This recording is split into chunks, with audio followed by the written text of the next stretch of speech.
사무엘상 29장. 블레셋 사람들이 정군을 아벡에 집결시켰다. 이스라엘은 이스라엘 골짜기의 샘 곁에 진을 쳤다. 블레셋의 지도자들은 수백 명, 수천 명씩 자기 부대를 거느리고 행진에 나아갔다. 다윗과 그의 부하들은 가드왕 아기스와 함께 행렬의 맨 뒤에서 행진했다. 그때에 블레셋의 지도자들이 물었다. 저 히브리 사람들은 뭐요? 아기스가 대답했다. 이스라엘 왕 사울의 신하였던 다윗을 모릅니까? 사울을 떠난 날부터 지금까지 1년 이상을 나와 함께 지냈소. 그는 믿을만하오. 그동안 나는 그에게서 아무런 허물도 찾아내지 못했소. 그러나 블레셋의 지도자들은 화를 내며 말했다. 무슨 소리를 하시는 겁니까? 그 사람을 당장 돌려보내십시오. 당신이 그에게 정해준 곳으로 돌아가라고 하십시오. 우리와 함께 싸우러 나갈 수는 없는 일입니다. 생각해 보십시오. 전투 중에 한창 싸우다가 갑자기 돌아서서 우리를 공격하면 어쩔 셈입니까? 우리 편의 머리를 잘라다 바치는 것보다 자기 왕에게 인정받을 수 있는 절호의 기회가 어디에 있겠습니까? 이스라엘 백성들이 춤추고 노래하면서 사울은 수천 명을 죽였지만 다윗은 수만 명을 죽였다네라고 칭송하던 바로 그 다윗이 아닙니까? 그러자 아기스는 다윗을 불러 말했다. 주께서 확실히 살아계심을 두고 맹세하지만 그대는 참으로 믿을 만한 사람이요. 그래서 이번에도 그대와 함께 출전하는 것이 좋겠다고 생각했소. 그대가 내게로 와 있는 동안에 나는 한 번도 그대에게서 무슨 허물을 본 일이 없소. 하지만 다른 지도자들이 그대를 도무지 인정해주지 않는구려. 그러니 조용히 돌아가도록 하시오. 블레셋 지도자들이 싫어할 일은 하지 마시오. 다윗이 반문했다. 제가 뭘 어쨌다는 겁니까? 제가 당신에게 온 날부터 지금껏 이 종이 잘못된 일을 하는 것을 본 적이 있으십니까? 제가 저의 주인님이신 왕의 적들에 대항하여 싸우러 가지 말아야 할 이유가 대체 무엇이란 말입니까? 아기스가 말했다. 나야 그 점을 잘 알고 있소. 내 눈에는 그대가 하나님의 천사 같았소. 하지만 블레셋의 다른 지휘관들은 그대를 우리와 함께 싸우러 가게 해서는 안 된다고 고집하고 있소. 그러니 그대는 아침 일찍 일어나 그대와 함께 온 사울을 섬기던 종들과 함께 날이 밝는 대로 이곳을 떠나도록 하시오. 그래서 다윗과 그의 부하들은 아침 일찍 일어나 블레셋 땅의 자기 성읍 시글락으로 돌아갔다. 그리고 블레셋 사람들은 이스라엘 군대가 진을 친 이스라엘 골짜기로 진군에 올라갔다. 사무엘상 30장. 다윗은 부하들과 함께 사흘 만에 시글락에 도착했다. 그런데 다윗이 성읍을 비운 사이 아말렉 족속이 유다의 남부 지역과 시글락을 침략했다. 그들은 시글락을 공격하여 철저히 짓밟고 잿더미로 만들어버렸다.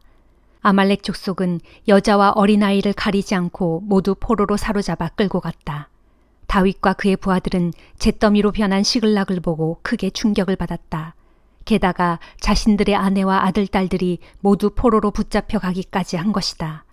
그래서 다윗과 그의 부하들은 지쳐서 더 이상 울 기력조차 없을 정도로 크게 소리내어 울고 또 울었다. 다윗의 두 아내인 이스라엘 사람 아히노암과 갈멜 사람으로 나발의 아내였던 아비가일도 포로로 잡혀갔다. 처자식을 잃고 상심한 주민들은 다윗을 보자 돌로 쳐 죽이자고 말할 정도였다. 다윗은 너무나 마음이 아팠다. 하지만 다윗은 하나님을 생각하고는 기운을 냈다. 다윗이 아히멜렉의 아들인 제사장 아비아달에게 말했다. 에봇을 가져오시오. 아비아달이 에봇을 가져오자 다윗이 주께 여쭈었다. 제가 저 약탈자들을 추격해도 될까요? 제가 그들을 따라잡을 수 있겠습니까? 주께서 응답하셨다. 그들을 추격하라. 너는 그들을 틀림없이 따라잡을 수 있거니와 잡혀간 사람들도 모두 구할 수 있다. 다윗은 즉시 부하 600명을 거느리고 출동했다. 다윗의 군대가 부솔 시내에 이르자 그중 200명이 뒤로 쳐졌다. 그래서 그들은 거기에 그대로 머물렀다. 그들은 너무도 지쳐서 부솔 시내를 건널 힘이 없었기 때문에 거기에 그대로 머물렀고 다윗은 400명의 부하들만 거느리고 계속 추격했다. 부하들은 들판에서 한 이집트 사람을 보고는 그를 다윗에게로 데려왔다. 그리고 그에게 먹을 것과 마실 것을 주었다. 또 맛있는 무화과빵과 건포도 2인분을 내주었다. 그 사람은 그것을 다 먹어치우고 기력을 되찾았다. 그는 사흘을 꼬박 아무것도 먹지도 마시지도 못했다고 했다. 다윗이 그에게 물었다. 너는 어디 소속이냐? 고향은 어디냐? 그 사람이 대답했다. 저는 이집트 사람인데 어떤 아말렉 사람의 노예로 있었습니다.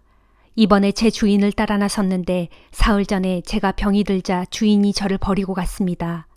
우리는 남쪽에서 블레셋 사람들의 땅을 약탈하고 그렛 족속이 사는 남부지방과 유다에 속한 지역과 갈렙 남부 지역을 털었으며 시글락도 약탈한 후 불살랐습니다. 다윗이 또 물었다. 네가 나를 그 약탈자들의 부대로 이끌어줄 수 있겠느냐? 그가 대답했다. 저를 죽이지 않을 것이고 제 주인에게 도로 넘겨주지도 않겠다고 하나님의 이름을 걸고 맹세해 주시면 길을 안내하겠습니다.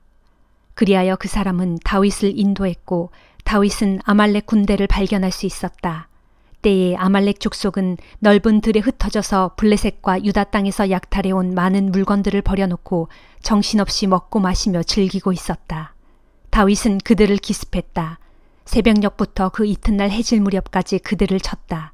그래서 모조리 쳐 죽였다. 목숨을 건진 자들은 낙타를 타고 도망친 젊은이 400명뿐이었다. 다윗은 아말렉 족속에게 약탈당한 물건과 짐승과 사람들을 모두 되찾았다. 물론 포로되었던 그의 두 아내도 되찾았다. 잃어버린 것은 아무것도 없었다. 여자와 어린아이들은 물론이고 빼앗겼던 물건들도 모두 되찾았다. 다윗은 모든 것을 도로 가져왔다. 다윗의 부하들은 아말렉 군대의 양떼와 소떼까지도 빼앗아 몰고 오면서 외쳤다.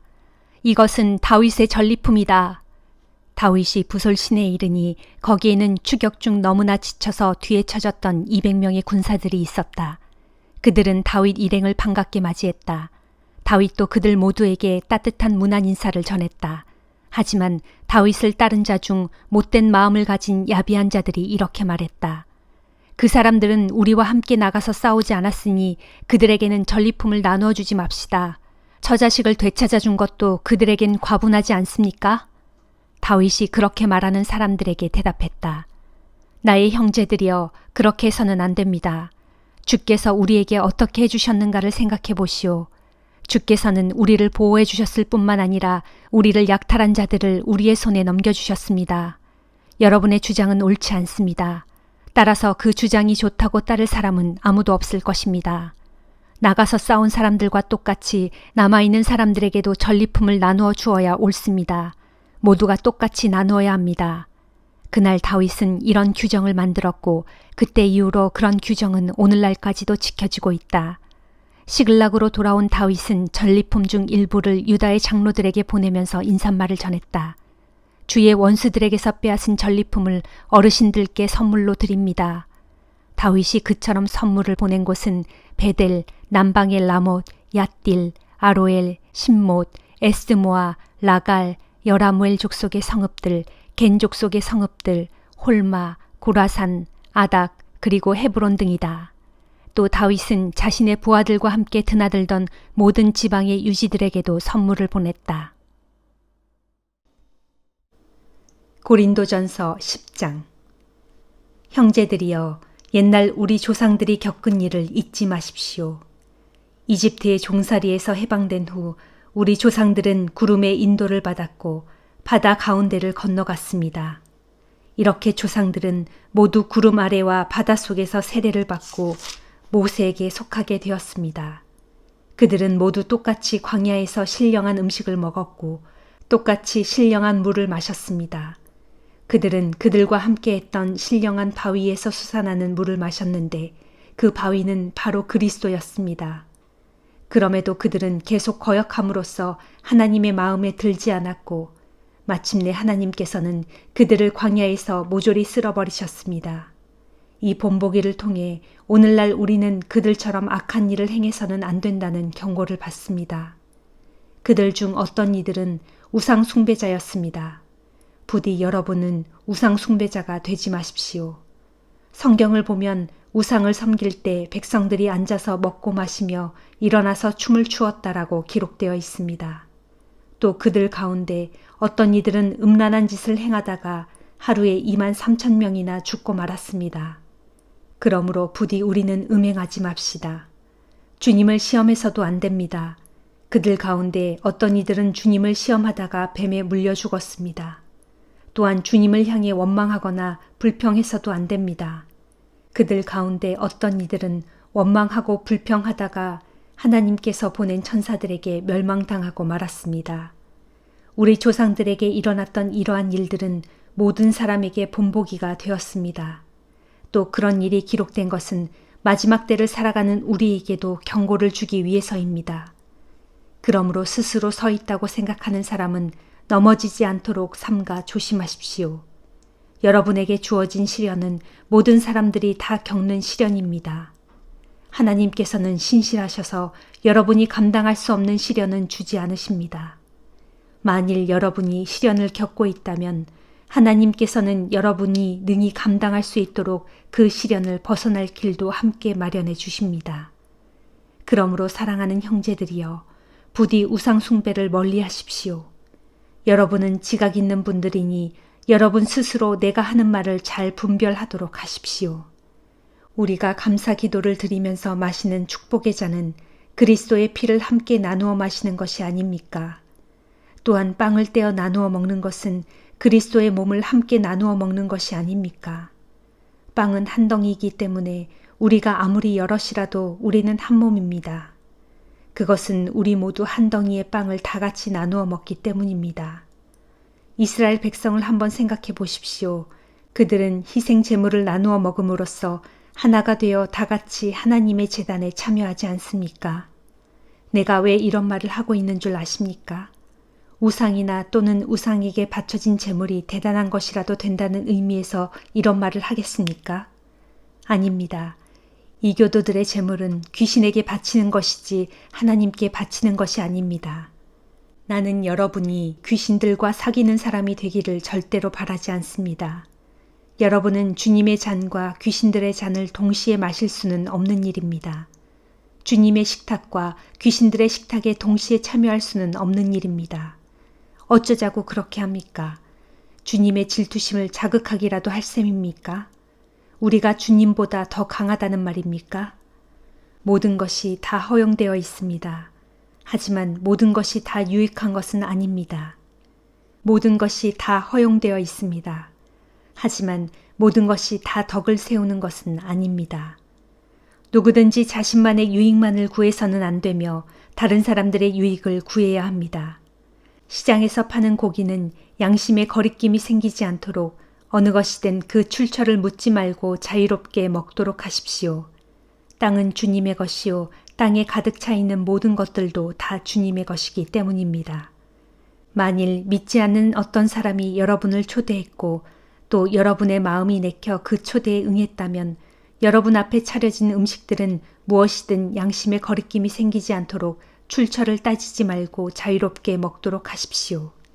그러나 만일 어떤 사람이 이것은 제사 음식으로 바쳐졌던 것입니다 라고 말해주거든 그 사람과 그 사람의 양심을 위해서 그것을 먹지 마십시오. 여기서 내가 말하고 있는 양심은 여러분의 양심이 아니라 다른 사람의 양심입니다.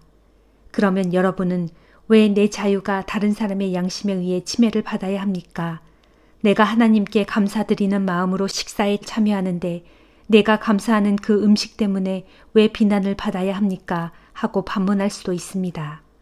그러나 여러분이 무엇을 먹고 마시든 또 무슨 일을 하든 모든 것을 오직 하나님의 영광을 위해서 하십시오. 유대인이든 헬라인이든 하나님의 교회이든 여러분은 어느 누구도 걸려 넘어지게 하지 마십시오. 나를 보십시오. 나는 어떻게든지 모든 사람을 기쁘게 하려고 애씁니다. 또 나는 내 자신의 유익을 추구하지 아니하고 많은 사람들의 유익을 힘써 추구합니다. 왜입니까? 그것은 어떻게든지 한 사람이라도 더 구원의 길로 이끌기 위해서입니다. 에스겔 8장. 우리가 바빌로니아 땅에 포로로 사로잡혀 온 지 6년째 되던 해의 6월 5일 그날 나 에스겔이 내 집에 앉아 있었고 유다의 장로들은 나를 찾아와 내 앞에 앉아 있었는데 바로 그때에 주 하나님의 권능의 손길이 나를 사로잡았다. 그때 내가 환상 가운데서 바라보니 불 모양 같은 사람의 형상이 보였는데 그분의 허리 아래쪽 하반신의 모습은 불처럼 생겼고 그분의 허리 위쪽 상반신은 벌겋게 달아오른 쇠같이 환하게 빛나고 있었다. 그분은 손처럼 생긴 것을 내게로 쭉 뻗어 내 머리털을 움켜잡으셨다. 그러자 주님의 영이 나를 하늘과 땅 사이로 쑥 들어 올리시더니 하나님의 환상 가운데서 나를 예루살렘으로 데려가서 성전 안뜰의 북쪽 문 입구에 내려놓으셨다. 그런데 거기에는 하나님의 질투를 불러일으키는 질투의 우상이 세워져 있었다. 그리고 그곳에 이스라엘 하나님의 영광이 있는데 그 영광의 모습은 전에 내가 환상 중에 들판에서 보았던 모습과 똑같았다. 그분이 내게 말씀하셨다. 너 사람아, 이제 내 눈을 들어 북쪽을 보아라. 그래서 내가 눈을 들어 북쪽을 바라보니 제단으로 통하는 문의 북쪽 입구에 그 질투의 우상이 세워져 있었다. 주께서 내게 또 말씀하셨다. 너 사람아, 이스라엘 족속이 지금 무슨 짓을 하고 있는지 보고 있느냐? 저들은 이곳 성전에서 심히 가증스러운 짓을 행하여 나로 내 성소에서 멀리 떠나가게 하고 있다. 그러나 너는 이보다 더욱 가증스러운 일을 보게 될 것이다. 그러고서 그분은 나를 성전 뜰로 들어가는 문의 입구로 데려가셨다. 거기서 보니 담벼락에 구멍이 나 있었다. 그분이 내게 말씀하셨다. 너 사람아, 이 담벼락을 뚫어보아라. 그래서 내가 그 담벼락을 뚫어보았더니 문이 하나 나타났다. 그분이 또 말씀하셨다. 너는 그 문 안으로 들어가서 사람들이 거기서 얼마나 가증스럽고 악한 짓을 하고 있는지 보아라. 내가 들어가서 둘러보니 온갖 종류의 곤충들과 혐오스러운 짐승들과 이스라엘 백성이 섬기는 모든 우상들이 벽 사방에 잔뜩 그려져 있었다. 그런데 그 벽의 우상들 앞에는 이스라엘 백성을 대표하는 70명의 장로들이 각자 손에 향로를 들고 서 있었는데 그들 가운데 사반의 아들 야사냐도 보였다. 그들의 손에 들린 향로에서는 향연기가 구름처럼 피어오르고 있었다. 그분이 내게 또 말씀하셨다.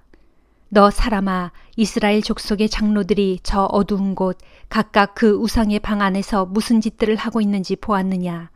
그들은 각자 자기들의 우상을 섬기면서 말하기를 주께서는 우리를 돌보지 않으시고 이 땅을 버리셨다 하는구나.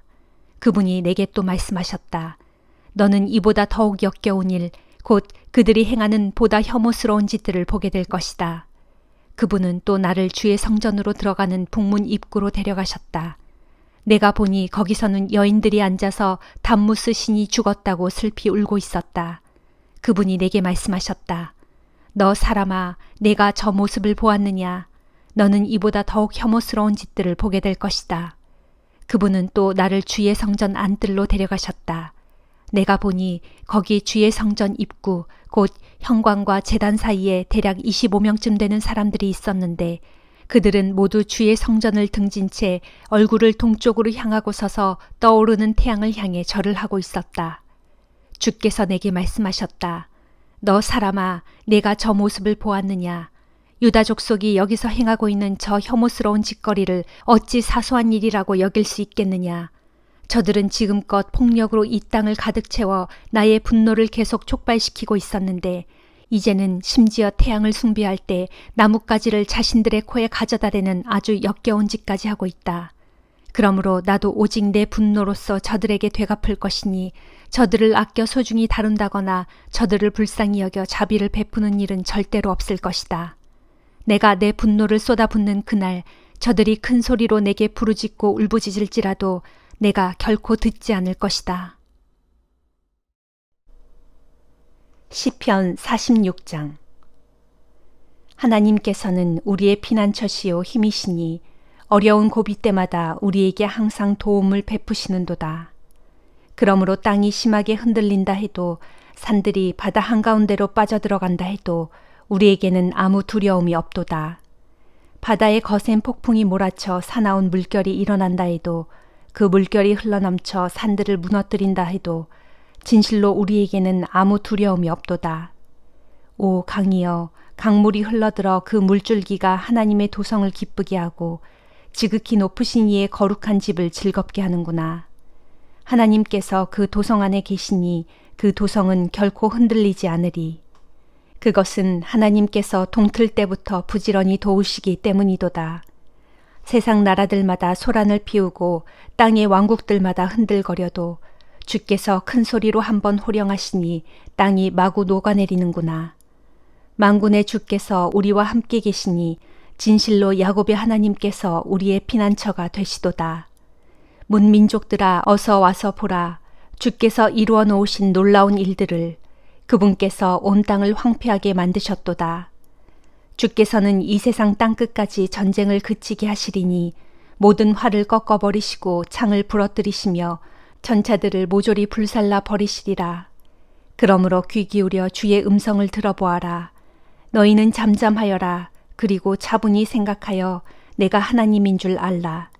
내가 문민족들 위에 더없이 높아질 것이니 온 세상 만민이 나를 드높이리라. 진실로 전능하신 만군의 주께서 우리와 함께 계시니 야곱의 하나님께서는 정녕 우리의 피난처가 되시는도다. 시편 47장. 모든 민족들아 다 함께 손뼉을 쳐라. 소리 높여 하나님께 기쁨의 함성을 외쳐라. 지극히 높으신 주께서는 진실로 지엄하신 분이니 온 땅을 다스리시는 위대한 왕이시다. 주께서는 만백성을 우리 발 아래 엎드리게 하셨고 문 나라를 우리 발 아래 무릎 꿇게 하셨다. 주께서 우리에게 살 땅을 골라주셨으니 그러므로 그분께서 사랑하시는 야곱이 큰 영화를 입었도다. 환호소리 울려 퍼지는 가운데 하나님께서 올라가신다. 나팔소리 우렁찬 가운데 주께서 올라가신다. 그러므로 하나님께 찬양의 노래를 불러라. 소리 높여 하나님을 찬양하라. 우리 왕이신 주를 찬양하여라. 하나님께서는 온 땅을 다스리시는 왕이시니 너희는 시를 지어 그분을 찬양하여라. 진실로 하나님께서는 문 나라를 다스리시는 왕이시니 그분의 거룩한 보좌에 앉으시어 온 나라를 다스리신다. 보라, 백성들을 다스리는 뭇 통치자들이 몰려온다. 그들이 아브라함의 하나님, 곧 우리 주님의 백성이 되려고 다 함께 모였다. 세상의 모든 군왕들이 다 주께 속해 있으니 진실로 누가 하나님보다 더 높으랴. 아멘.